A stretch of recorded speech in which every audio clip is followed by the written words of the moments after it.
నమస్తే, welcome to question hour. కరువు సీమగా మారిపోతున్న రాయలసీమ మరోసారి పొలిటికల్ సెంటర్ గా మారుతోందా? మీరంటే మీరు అన్యాయం చేశారని ప్రధాన పార్టీలు దుమ్మెత్తి పోసుకుంటున్నాయి. రాయలసీమ సడన్ గా ఏపీ రాజకీయాలకు కేంద్ర బిందువుగా ఎలా మారింది? నాడు కియా కార్ల ఫ్యాక్టరీ, నేడు advanced medium combat aircraft, AMCA ప్రాజెక్టుతో ఎడారిగా మారుతున్న అనంతపురం జిల్లాలో ఉపాధి అవకాశాలు పెరిగిపోతాయని సీఎం చంద్రబాబు మాట. అంతేకాదు, రాయలసీమ అభివృద్ధికి తాము ఎలాంటి చర్యలు తీసుకుంటున్నామో వివరించారు. హార్టికల్చర్ హబ్ గా సీమ మారిందని, విదేశాలకు ఎగుమతులు జరగటం తమ సర్కారు గొప్పగా చెప్పారు. కర్నూలు జిల్లాలో బంగారం ఉత్పత్తి స్టార్ట్ చేస్తున్నట్లు చెప్పుకొచ్చారాయన. తొలి ఏడాదిలో 600 కేజీల బంగారం, తర్వాత ఏడాది 1500 కేజీల గోల్డ్ ను ఉత్పత్తి చేస్తామన్నారు.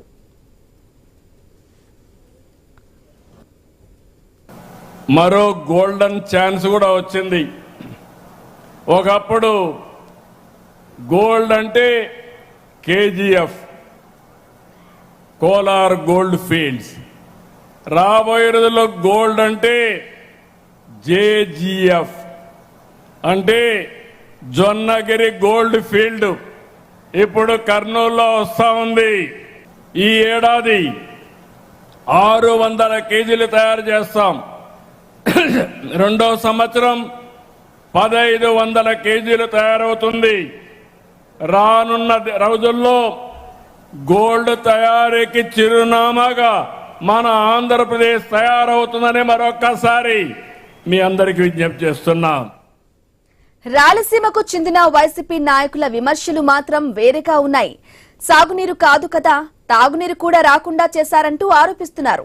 తెలంగాణ ముఖ్యమంత్రి రేవంత్ రెడ్డి కోసం రాయలసీమకు కృష్ణా జలాలు రాకుండా అడ్డుకుంటున్నారని ఘాటు విమర్శలు చేస్తున్నారు.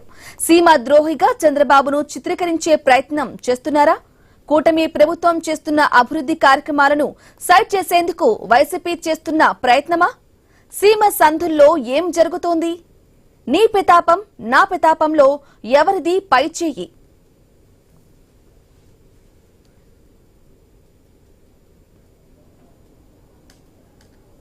ఇదే విషయానికి సంబంధించి కంప్లీట్ డిస్కషన్ మా కొలీగ్ న్యూస్ రూమ్ నుంచి వంశీ అందిస్తారు. Vamsi, good afternoon, over to you. Brahmani, మీరు చెప్తున్నట్టుగా రాయలసీమపై ఎవరి వాదన వాళ్ళు వినిపిస్తున్నా అక్కడి ప్రజల స్థితిగతులు మాత్రం మారాయా అంటే ఇప్పటికీ కూడా అక్కడ పరిస్థితులు ఇంకా మారలేదనే చెప్పాలి. ఇక్కడ ఇంకొక అంశం గురించి కూడా మనం మాట్లాడుకోవాల్సి ఉంటుంది బ్రాహ్మణి. ఉమ్మడి ఆంధ్రప్రదేశ్ లో అయినా, విభజిత ఆంధ్రప్రదేశ్ లో అయినా ముఖ్యమంత్రులు ఆ రాయలసీమ నుంచే వచ్చారు. ఆ రాయలసీమ నుంచి వచ్చిన పాలకులే రాష్ట్రాన్ని పాలించారు. కానీ రాయలసీమకు ఎందుకు ఇప్పటి వరకు పూర్తి స్థాయి న్యాయం చేయలేకపోయారు అనేది కూడా ప్రశ్న వినిపిస్తోంది. పాలకులే వాళ్ళైనప్పుడు ఎందుకు ఇప్పటికీ కూడా అక్కడ సమస్యలు తిష్టవేస్తున్నాయి? సో అంతటి అవకాశం అంటే ఒక ముఖ్యమంత్రికి సర్వాధికారాలు ఉంటాయి రాష్ట్రం గురించి. సో చిత్తశుద్ధి లోపించిందా? ఎందుకు రాయలసీమ ప్రజలు ఇప్పటికీ కూడా ఆ శాపాలను ఎదుర్కొంటూ ఉన్నారు? తాగునీటికి సంబంధించి కానీ, సాగునీటికి సంబంధించి కానీ ఆ ప్రజలు ఈ రోజుకి ఎందుకు ఇబ్బందులు ఎదుర్కొంటున్నారు అనేదే ఒక ప్రశ్న. సో పాలకులు మారినా, ప్రభుత్వాలు మారినా రాయలసీమలో పరిస్థితులు మాత్రం మారట్లేదనేది మాత్రం సుస్పష్టంగా కనిపిస్తుంది. ఎవరికి వాళ్ళు రాజకీయ లబ్ధి కోసం రాయలసీమను వాడుకుంటున్నారా? ఒకప్పుడు రాయలసీమను రతనాల సీమ అన్నారు శ్రీకృష్ణదేవరాయల కాలం నుంచి కూడా. సో అటువంటి రతనాల సీమగా మారుస్తామని నోటి మాటగా చెప్తున్నారు తప్ప ఎక్కడా కూడా ఆ ఫలితాలు కనిపించట్లేదా? ఒకవైపు చంద్రబాబు ప్రభుత్వం ఏమో కంపెనీలు తీసుకొస్తున్నాం, నాడు కియా తీసుకొచ్చినా మేమే, ఈ రోజు ఏఎంసీఏ తీసుకొచ్చినా మేమే, కరువు సీమను రతనాల సీమగా మారుస్తున్నాం, అభివృద్ధికి కేర్ ఆఫ్ అడ్రస్ గా మారుస్తున్నాం అని చెప్తూ ఉంటే, అటు వైసీపీ ఏమో సాగునీరు కాదు, అసలు తాగునీటి సమస్యనే తీర్చలేకపోతుంది ఈ ప్రభుత్వం అంటూ దుమ్మెత్తిపోస్తున్న పరిస్థితి. సో చూద్దాం ఏం మాట్లాడతారో ఆ రాయలసీమకు చెందిన నాయకుల నుంచే మనం ఇన్ఫర్మేషన్ తీసుకునే ప్రయత్నం చేద్దాం. సో ఇదే అంశానికి సంబంధించి మనతో మాట్లాడేందుకు షేక్ జిలానీ గారు తెలుగుదేశం పార్టీ నుంచి మనకు సిద్ధంగా ఉన్నారు. అదేవిధంగా సైదా గారు కాంగ్రెస్ పార్టీ నుంచి మనకు మాట్లాడేందుకు సిద్ధంగా ఉన్నారు. ఎల్ఎం మోహన్ రెడ్డి గారు వైసీపీ అధికార ప్రతినిధి జూమ్ లో సిద్ధంగా ఉన్నారు. మోహన్ రెడ్డి గారు, సైదా గారు అండ్ జిలానీ గారు, నమస్కారం. నమస్కారం అండి. మోహన్ రెడ్డి గారు, మీ నుంచే స్టార్ట్ చేద్దాం. ఏంటి రాయలసీమకు సంబంధించి ఎవరికి వాళ్ళు రాజకీయం చేస్తున్నారు తప్ప అక్కడ సమస్యలపై చిత్తశుద్ధి లేదు. ఉమ్మడి ఆంధ్రప్రదేశ్ లో ఉన్నప్పుడు అక్కడి నుంచే ఎక్కువ మంది ముఖ్యమంత్రులు వచ్చారు. ఇప్పుడు కూడా అక్కడి నుంచే 2 ముఖ్యమంత్రులు కూడా, అటు జగన్ అవ్వచ్చు ఇటు చంద్రబాబు అవ్వచ్చు, ప్రాతినిధ్యం వహించారు. ఎందుకు ఈ రోజుకు ఆ సమస్యలు పరిష్కారం కావట్లేదు? నమస్కారం అండి. మీకు ప్యానెల్లో పాల్గొన్న పెద్దలకు, చూస్తున్న వీక్షకులకు అందరికీ వినిపిస్తుంది వంశీ గారు? Please continue sir.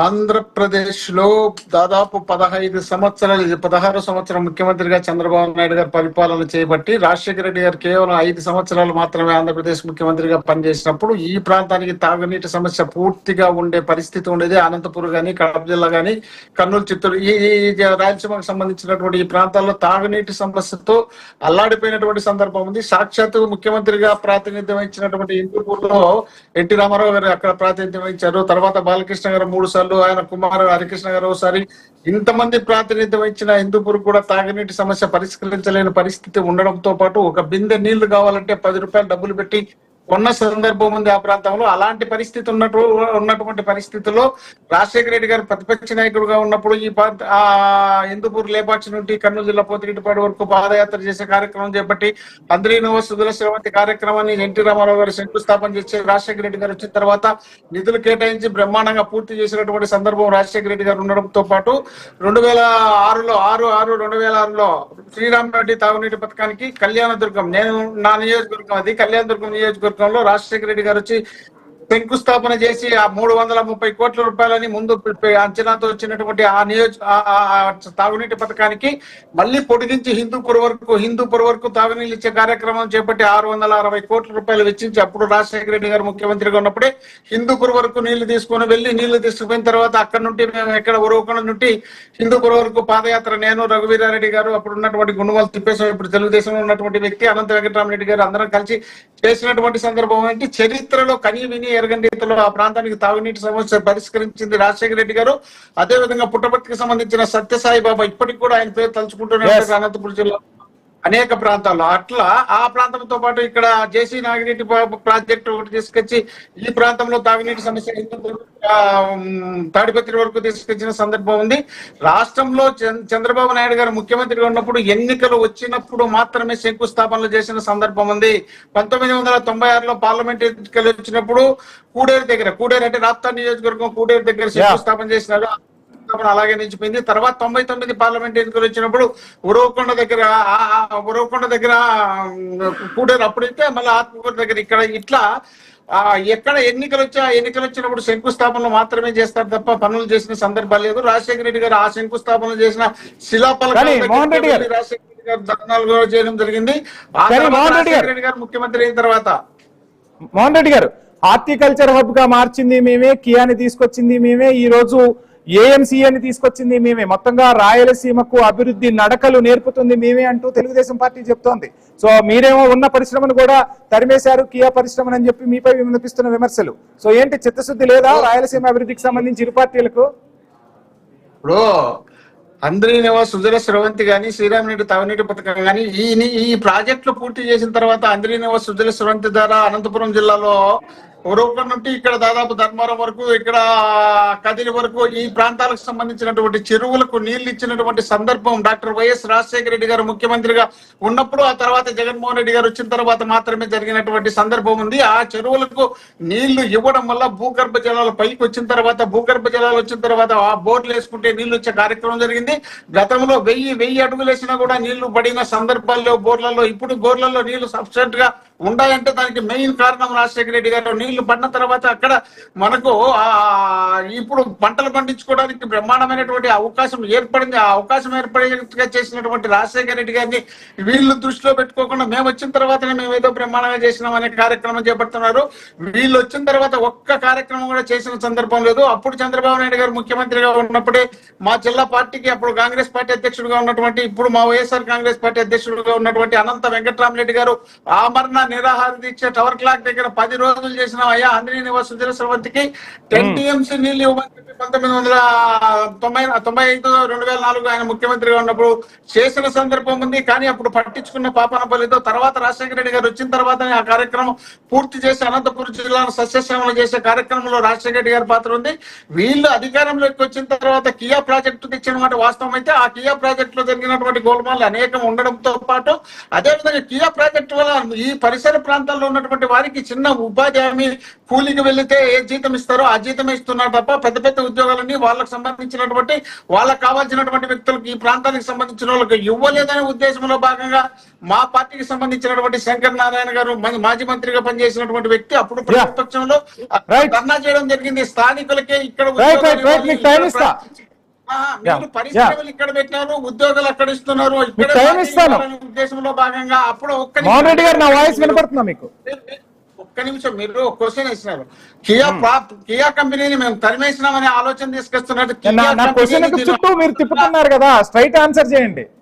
కాదు కియా కంపెనీకి సంబంధించి మా ఎంపీ గోరెంట్ల మాధవ్ గారు మేము కూడా ఆ రోజు ఓపెనింగ్ రోజు ఉన్నాము. అక్కడ ఆయన ఏమన్నాడంటే నన్ను పిలవకుండా నేను పార్లమెంట్ సభ్యునయ్యా జరిగిపోయింది అసలు ఇప్పుడు పరిస్థితి ఏంటి వాళ్ళలాగా ఇప్పుడు కమిషన్ల కోసం కియా కంపెనీ వాళ్ళ చేతిలో పెట్టుకుని వాళ్ళ గుప్పెట్లో పెట్టుకుని మొత్తం క్రాప్ నుండి మొత్తం వరకు అన్ని వాళ్ళు దోపిడీ చేసేస్తారు. మోహన్ రెడ్డి గారు మళ్ళీ మీ దగ్గరికి వస్తాను. సైదా గారు ఏంటి మొత్తంగా రాయలసీమకు సంబంధించి ఎవరికి వాళ్ళు క్రెడిట్ తీసుకునే ప్రయత్నం చేస్తున్నారు, కానీ క్షేత్రస్థాయిలో మాత్రం ఆ ఫలితాలు కనిపించట్లేదు. సీమలో ఇప్పటికీ కూడా తాగునీటికి సాగునీటికి సమస్యలు ఏర్పడుతున్నాయి. ఇటు రేవంత్ రెడ్డికి సంబంధించి మేలు చేకూర్చేందుకే చంద్రబాబు నాయుడు ప్రయత్నాలు చేస్తున్నారు తప్ప రాయలసీమ ప్రయోజనాలు పట్టట్లేదన్న విమర్శ కూడా వినిపిస్తుంది. ఎలా చూస్తున్నారు, ఏం చెప్పదలుచుకున్నారు? సంవత్సరాలు గడిచిపోతున్నాయి తప్ప ఎక్కడా మార్పు అయితే రావట్లేదు. వంశీ గారు మీకు బ్యానటువంటి పెద్దలు వైసీపీ నాయకులు అన్న ఎన్ఎం మోహన్ రెడ్డి గారు, అలాగే తెలుగుదేశం పార్టీ నాయకులు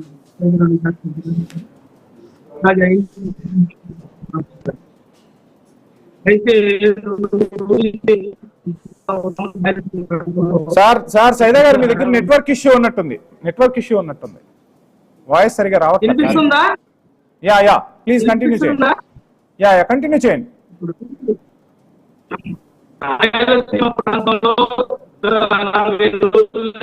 సేమ్ ప్రాబ్లం రిపీట్ అవుతుంది సార్. సైదా గారు మళ్ళీ మీ దగ్గరకు వస్తాను, ఒకసారి రీకనెక్ట్ చేయండి. జిలాని గారు ఏంటి మొత్తంగా మీ అధినేత ఏమో రాయలసీమను అభివృద్ధి చేస్తున్నాం, హార్టికల్చర్ హబ్ తీసుకొస్తే విదేశాలకు ఎగుమతులు జరుగుతున్నాయి, కియాన్ తీసుకొచ్చాం, ఏఎంసీఏని తీసుకొచ్చాం, రాయలసీమ అభివృద్ధి మా లక్ష్యం అంటూ చెప్తున్నారు. ఇక్కడ వైఎస్ఆర్సీపీ నుంచి వినిపించే వర్షన్ ఏంటి అంటే రాజకీయం కోసం తప్ప ఏనాడు చంద్రబాబుకి రాయలసీమ మీద చిత్తశుద్ధి లేదు. ఇక రాయలసీమ ఎత్తిపోతల పథకానికి సంబంధించి రేవంత్ రెడ్డికి హక్కులు కట్టబెడుతున్నారు, రాయలసీమకు తీరని ద్రోహం చేస్తున్నారన్న విమర్శ కూడా వినిపిస్తోంది. ఏం ఆన్సర్ చేస్తారు? ప్రేక్షకులు నమస్కారం అండి. మీరు ఇందాకే మన వైఎస్ఆర్ కాంగ్రెస్ పార్టీ ప్రతినిధి గారు మాట్లాడింది మనం విన్నాం. ఆయన ప్రతినిత్యం వైఎస్ రాజశేఖర రెడ్డి గారు, సత్యసాయిబాబా పేర్లే వాడుతున్నారు కానీ ఒక దశలోనైనా ఒక్కసారైనా వైఎస్ జగన్మోహన్ రెడ్డి గారు ఫలానాది చేశారు, ఫలానా ప్రాజెక్ట్ తీసుకుని వచ్చారని చెప్పి ఆయన సుదీర్ఘమైన ప్రసంగంలో ఎక్కడ మనకు వినబడట్లేదు. అంటే ఆయన చెప్పగానే చెప్తున్నారు వైఎస్ జగన్మోహన్ రెడ్డి గారు రాయలసీమకు ఎటువంటి చేయలేదని చెప్పి. బడ్జెట్ లెక్కలు తీసుకున్నా కూడా 5 సంవత్సరాలలో వైఎస్ఆర్ కాంగ్రెస్ పార్టీ కేటాయించింది కేవలం 2,000 కోట్ల రూపాయలు ఇరిగేషన్ ప్రాజెక్టుల పైన. కాబట్టి అక్కడే మనకు కనబడుతుంది వైఎస్ఆర్ కాంగ్రెస్ పార్టీ యొక్క చిత్తశుద్ధి రాయలసీమ పైన. ఖచ్చితంగా రాయలసీమకు న్యాయం జరిగిన హాయం ఏదైనా ఉందంటే అది ఖచ్చితంగా కూటమి ప్రభుత్వం తెలుగుదేశం పార్టీ హాయంలోనే అని చెప్పి ఈ సందర్భంగా తెలియపరుస్తున్నాను. ఏ విధంగా శిశిర ఋతువులు ఆగిపోతాయో వైఎస్ఆర్ కాంగ్రెస్ పార్టీ హయాంలో రాయలసీమలోని అన్ని పరిశ్రమ వాడలన్నీ కూడా ఒక్కొక్కటిగా విడిపోయి వెళ్ళిపోయిన వైనం మనం చూసాం.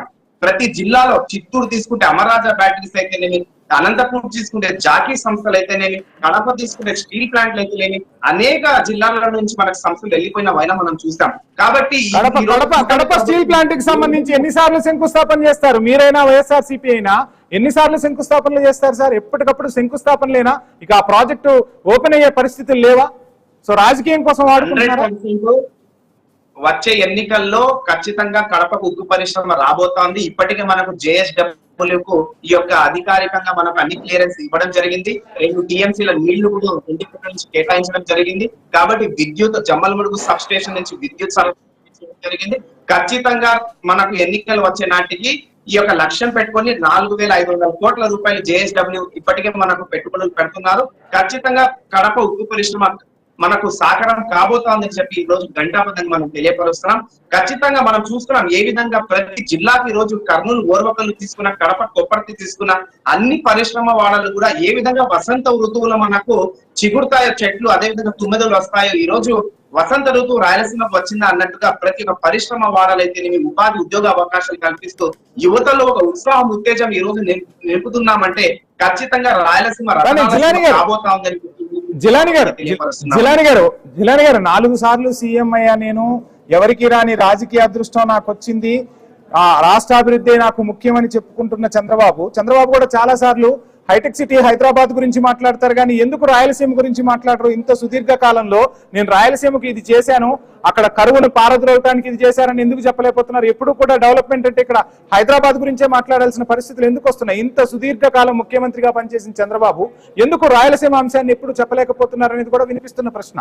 ఏం ఆన్సర్ చేస్తారు?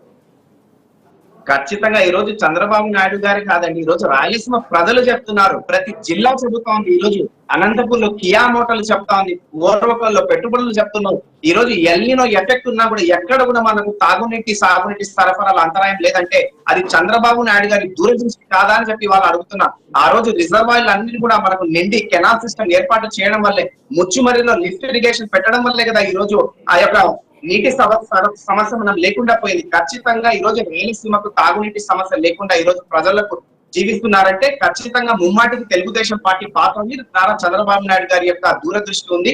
ఖచ్చితంగా ఈ రోజు మీరు వెళ్ళి ప్రజలకు అడగండి ఏ విధంగా రాయలసీమ అభివృద్ధిలో ముందుకు వెళ్తా ఉందో. ఖచ్చితంగా రాయలసీమ ఈ రోజు పరిశ్రమ వాడలైతేనేమి, హార్టికల్చర్ అయితేనేమి, ఉద్యోగ ఉపాధి కల్పనలు అయితేనేమి ఈ రోజు చంద్రబాబు నాయుడు గారి నాయకత్వం యొక్క దూరదృష్టితోనే ఈ రోజు రాయలసీమకు ముందడుగులు వెళ్తున్నాయి.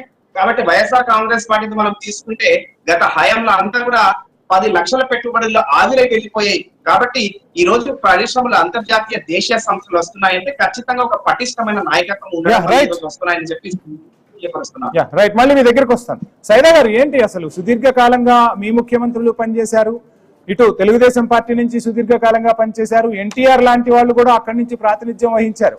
సో ఇంతమంది అక్కడి నుంచి ప్రాతినిధ్యం వహించినా ఎందుకు ఈ రోజుకి రాయలసీమ సాగునీటి కష్టాల గురించి మనం మాట్లాడుకోవాల్సి వస్తుంది? పాలకుల్లో చిత్తశుద్ధి లోపించడం వల్లే ఈ సమస్యలా, లేదంటే ఆ సమస్యలు పరిష్కారం లేనంత సమస్యలా? ఏం జరుగుతోంది? ఎందుకంటే చాలా మంది ముఖ్యమంత్రులు కూడా సీమ నుంచే వచ్చారు.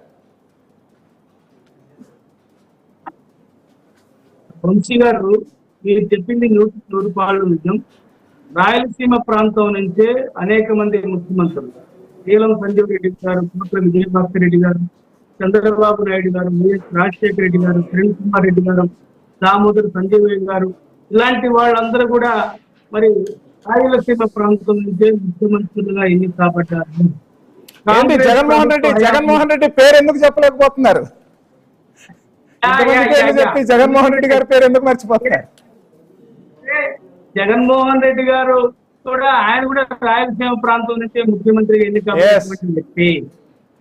అయితే ఈ యొక్క నెహ్రూ గారి హయాం నుంచి మనం చెప్పుకుంటా పోతే రాజశేఖర రెడ్డి హయాం వరకు ఈ రాష్ట్రంలో ఏర్పాటు చేసినటువంటి అనేక ప్రాజెక్టుల నిర్మాణానికి సంబంధించి కనీసం వాటిని మెయింటైన్ చేసే స్థితిలో కూడా ఈ 2 పార్టీలు లేవు. జగన్మోహన్ రెడ్డి గారు కానివ్వండి, తెలుగుదేశం చంద్రబాబు నాయుడు గారు కానివ్వండి. మనం చూస్తా ఉన్నాం, చంద్రబాబు నాయుడు గారు మాటలు మనిషి. ఎందుకు చెప్తున్నాను ఈ మాట? ఆయన హయాంలో ఎప్పుడు శంకుస్థాపనలే, ప్రారంభోత్సవాలు ఎప్పుడు మనం చూడం. ఆయన చేసే ఎన్ని శంకుస్థాపనలు చేసుకుంటా పోతాడు. ఆయన్ని శంకుస్థాపనల ముఖ్యమంత్రిగా అంటే బాగుంటుందని చెప్పి మేము భావిస్తా ఉన్నాం. నేను ఎందుకు చెప్తున్నానంటే ఈ మాట, నేను ప్రకాశం జిల్లా వాసిగా ఎలుగొండ ప్రాజెక్ట్ 1996 అంటే ఇప్పటికి 30 సంవత్సరాలు అయింది. 30 సంవత్సరాలు. ఈ 30 సంవత్సరాల కాలంలో 48 సంవత్సరాలు 50 సంవత్సరాలు రాజకీయ అనుకున్నటువంటి చంద్రబాబు నాయుడు 4 పర్యాయాలు మరి ముఖ్యమంత్రిగా పనిచేసినటువంటి వ్యక్తి. ఆయన హయాంలో మరి 30 సంవత్సరాలు ఆయనే శంకుస్థాపన చేసినటువంటి సైనా గారు, ఇక్కడ చిన్న సబ్మిషన్ నాది. మీరు చెప్తున్న మాటలకి ఏకీభవిద్దాం. ఇటు జగన్మోహన్ రెడ్డి అయినా చంద్రబాబు నాయుడు పాలన అయినా పక్కన పెడతాం. ఇక మిగిలిన టర్మ్ అంతా ఉంది కాంగ్రెస్ ముఖ్యమంత్రులే. అంటే వీళ్ళిద్దరికన్నా కూడా ఎక్కువగా కాంగ్రెస్ ముఖ్యమంత్రులే పాలించారు. సో మరి కాంగ్రెస్ చేసింది ఏంటి? కాంగ్రెసే ఆ రోజు ఆ సమస్యలు పరిష్కరిస్తే ఇప్పటి వరకు కూడా ఆ సమస్యలు అలా ఉండేవి కాదు కదా. మీ చిత్తశుద్ధి ఏమైంది అక్కడ? వంశీ గారు, ఈ రోజు కాంగ్రెస్ పార్టీ చేసినటువంటి ప్రాజెక్టులు, ఆ రోజు నిర్మాణం చేసినటువంటి ప్రాజెక్టులకే ఇప్పుడు మెయింటెనెన్స్ కూడా లేదని చెప్పి నేను చెప్తా ఉన్నా. దానికి అంతకనే చెప్పలేదు. ఎందుకంటే అప్పుడు ఉన్నటువంటి నిధులు, అప్పుడు ఉన్నటువంటి దేశ కాలమైన పరిస్థితులు, ఆర్థిక స్థితిగతులు అవన్నీ వేరు చేసుకుంటే మీరు గమనించాలి. మన స్వాతంత్రం వచ్చినటువంటి కొత్తలో కానీ రాజశేఖర రెడ్డి గారి జలయజ్ఞం ద్వారా ఎన్ని ప్రాజెక్టులకి దాదాపు 45 ప్రాజెక్టుల నిర్మాణం కోసం 76 లక్షల కోట్ల రూపాయలని మరి ఆ రోజు నిధులు కేటాయించి పనిచేసినటువంటి విషయం మనం చూసాం. ఈ రోజు మనం చూస్తున్నాం కదా, గండికోట ప్రాజెక్ట్, అన్నమయ్య గండికోట ప్రాజెక్ట్ మొన్న వరదల్లో పట్టకపోతే కనీసం ఆ గేట్లు పెట్టే స్థితిలో కూడా లేనటువంటి ప్రభుత్వం వైఎస్ జగన్ ప్రభుత్వం. ఇది ఎందుకంటే ఉదాహరణ చెప్పాల్సిన అవసరం లేదు. స్వయంగా మన జగన్మోహన్ రెడ్డి గారి సొంత జిల్లా. ఇంకంతకంటే నేను ఏం చెప్పాలి ఉదాహరణలు? రాజశేఖర రెడ్డి గారు కాంగ్రెస్ హయాంలో ఎన్నో సంక్షేమ అభివృద్ధి కార్యక్రమాలు రాయలసీమ ప్రాంతంలో, ఎడారి ప్రాంతాన్ని ఏ విధంగా మరి సస్యశ్యామలం చేసామో మీరు ఒకసారి ఆలోచించారు. ఇందాక మోహన్ రెడ్డి అని చెప్పాడు, ఆ రోజు ఆయన కాంగ్రెస్ లో ఉన్నాడు, కాంగ్రెస్ లో కలిసి పనిచేశాడు, ఆయన కొన్ని అనుభవాలు చెప్పాడు. మా రఘువీరారెడ్డి గారు, మాజీ మంత్రి గారు, వ్యవసాయ శాఖ మంత్రి, రెవెన్యూ మంత్రి, ఆ రోజు మరి ప్రాజెక్టుల కోసం ఏ విధంగా పాదయాత్రలు చేసి మరి ఆ రోజు ఒప్పించి ప్రాజెక్టు నిర్మాణం జరిగిందో మీకు తెలుసు. అలాగే స్వర్గీయ పుట్టపర్తి సాయిబాబా గారు సరే సరే ఇదంతా అందరికీ తెలిసిందే. ఒక స్వచ్ఛంద సంస్థ అంతగా చేయగలిగితే ప్రభుత్వం మీ చేతిలో ఉంటుంది, అధికార యంత్రాంగం మీ చేతుల్లో ఉండి మీరందరూ ఎందుకు చేయలేకపోయారు? ఆ పార్టీ ఈ పార్టీ అని తేడా లేదు, అన్ని పార్టీలను అడుగుతున్న ప్రశ్న ఇది. సో మళ్ళా మీ దగ్గరకు వస్తాను, సైదా గారు, మళ్ళీ మీ దగ్గరకు వస్తాను. ఒకసారి మోహన్ రెడ్డి గారు ఏం ఆన్సర్ చేస్తారు? ఒక్క నిమిషం మోహన్ రెడ్డి గారు, ఒక్క నిమిషం సైదా గారు. నేనేం చెప్తున్నానంటే, మీరు చూశారు రాయలసీమ ప్రాంతంలో అప్పుడున్నటువంటి మౌలిక సదుపాయాలు, విద్యా వైద్య సౌకర్యాలు, అలాగే మీరు ఇప్పుడు చూసినట్లయితే కడప ఎయిర్పోర్ట్ కానివ్వండి, అలాగే రిమ్స్ హాస్పిటల్స్ కానివ్వండి. సమయం తక్కువ ఉంది మనకు. ఎందుకంటే ఎన్నో ఉన్నతమైనటువంటి మౌలిక సదుపాయాలు కల్పించడం చూశారు. ఆ రోజు స్టీల్ ఫ్యాక్టరీ కూడా రాజశేఖర రెడ్డి గారు బతుకుంటే అది కూడా పూర్తయ్యేది, కడప స్టీల్ కూడా. కానీ జగన్మోహన్ రెడ్డి గారు చెట్టు పేరు చెప్పుకొని కాయలు సమయం తక్కువ ఉంది. ఆయన సొంత జిల్లా కూడా ఏం చేయలేనటువంటి దౌర్భాగ్య పరిస్థితి. అలాగే చంద్రబాబు నాయుడు గారు నేను రాయలసీమ చెప్పుకుంటాడు, కానీ రాయలసీమకు చేసింది ఏం లేదు. సొంతంగా ఆయన చిత్తూరు జిల్లా చంద్రగిరి నియోజకవర్గం చేసింది. వీళ్ళిద్దరు కూడా, ఈ రెండు పార్టీలు కూడా రాయలసీమ ద్రోహులు. క్లియర్. జగన్మోహన్ రెడ్డి చంద్రబాబు కానివ్వండి, వీళ్ళిద్దరు రాయలసీమకి ద్రోహులు. అందుకనే రాయలసీమ ప్రాంతం అవుతుంది. మోహన్ రెడ్డి గారు ఏం చెప్తారు ఫైనల్ గా? ఇప్పుడు రాయలసీమకు తీసుకునే నిర్ణయాలు. ప్లీజ్.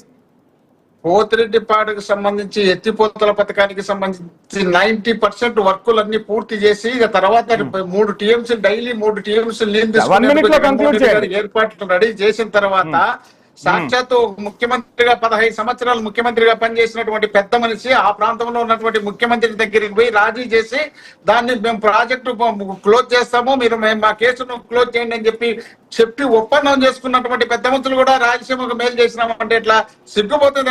గుంటకల్లో ఉన్నటువంటి ఇది స్విమ్మింగ్ పూల్ క్లోజ్ చేయడం జరిగింది, హిందూపూర్లో ఉన్నటువంటి షుగర్ ఫ్యాక్టరీ క్లోజ్ చేయడం జరిగింది, చిత్తూరు జిల్లాలో ఉన్నటువంటి మిల్క్ డైరీలన్నీ క్లోజ్ చేయడం జరిగింది. హెరిటేజ్ కోసం రాష్ట్రంలో ఉన్నటువంటి ప్రతి కార్యక్రమాన్ని భ్రష్టు పట్టించడమే కాకుండా రాయలసీమకు పూర్తి అన్యాయం చేసినాడు. కాబట్టి ఈ రోజు పూర్తి 29 గ్రామాల్లోనే రాజధాని కట్టుకోవాలనే ఆలోచనలో ఉన్నాడు. కాబట్టి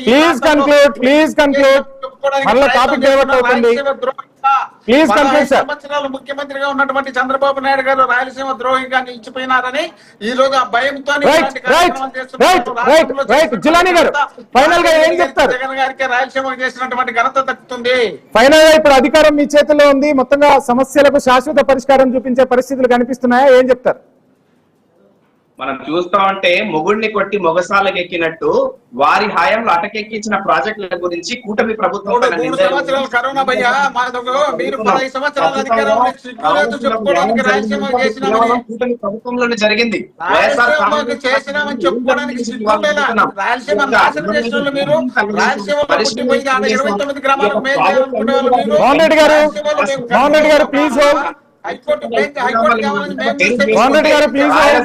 మీరు రాష్ట్రానికి భ్రష్టు పట్టినటువంటి ముఖ్యమంత్రి ఎవరున్నారంటే మీ నాయకుడు. ఖచ్చితంగా యువకులు Yeah, right, please on. ఖచ్చితంగా రాయలసీమకు కట్టుబడి ఉన్న పార్టీ తెలుగుదేశం పార్టీ. ఏదైతే ఎన్నికల వాగ్దానాలు ఇచ్చారో రాయలసీమ భవిష్యత్ అంతా కూడా నిర్ణయించే బాధ్యత కూటమి ప్రభుత్వం పైన ఉందని చెప్పి ఈ రోజు తెలియపరుస్తున్నాను. ఖచ్చితంగా రాయలసీమ అభివృద్ధి రాయలసీమలో ఉన్నటువంటి రైతులు కరెంటు బిల్లులు Yeah, right. కట్టలేక చూద్దాం మొత్తంగా రాయలసీమపై అయితే ఇంకా నీలి నెలలైతే కమ్ముకున్న పరిస్థితి, పొలిటికల్ గా వాడుకున్నారు తప్ప అక్కడ సమస్యలకు శాశ్వత పరిష్కారం, శాశ్వతంగా చెక్ పెట్టే దిశగా రాజకీయ నాయకులు అడుగులు వేయట్లేదనే సందర్భం అయితే కనిపిస్తోంది, వినిపిస్తోంది. చూద్దాం మరి ఇక పాలకులు ఏం చేయబోతున్నారు, రాయలసీమ ప్రజలు ఎటువంటి నిర్ణయాలు తీసుకోబోతున్నారు. చర్చలో పాల్గొన్న మోహన్ రెడ్డి గారికి, జిలానీ గారికి, సైదా గారికి థ్యాంక్ యూ సో మచ్. ఇది వాళ్ళ క్వశ్చన్ అవర్. Stay tuned.